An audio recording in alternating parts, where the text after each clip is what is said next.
Kuya Jomar may mensaheng pinapaabot kay Carla sa kanyang nalalapit na graduation.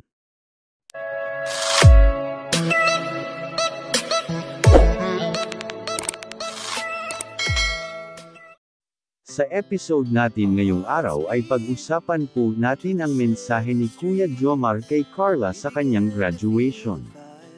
Na ayon sa binata ay binabati po nito si Carla ng happy graduation at sobrang proud ang buong Team Calling Up sa kanyang mga achievement na natatanggap. At dagdag pa ng binata na sana huwag po ito magbago at ipagpatuloy lang nito ang kanyang kasipagan sa kanyang pag-aaral. Dahil alam naman natin kung gaano po siya kaporsigidong makapagtapos sa kanyang pag-aaral at para sa ganun ay marami po itong matutulungan, especially ang kanyang mga pamilya na umaasa sa kanya. At dahil alam din natin kung gaano kahirap ang pinagdaanan ng ating idolong si Carla, kaya lahat ginagawa nito para lamang makapagtapos sa kanyang pag-aaral. Kaya sobrang proud hindi lang si Kuya Jomar pati na rin ang buong Team Calling Up sa achievement ng dalaga.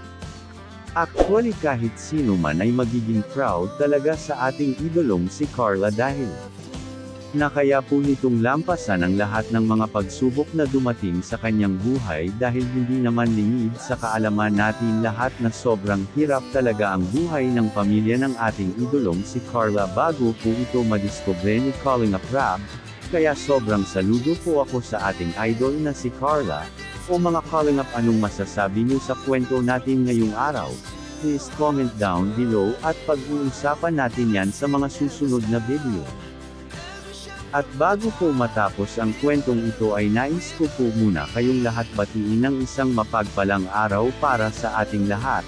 At kung bago lang po kayo sa aking channel ay hiling ko po sana na huwag niyong kalimutan mag-like at mag-subscribe. Salamat po. And also don't forget to subscribe Calling Up Rab, Kuya Jomar Vlogs at ang ama ng Calling Up Val Santos Matubang.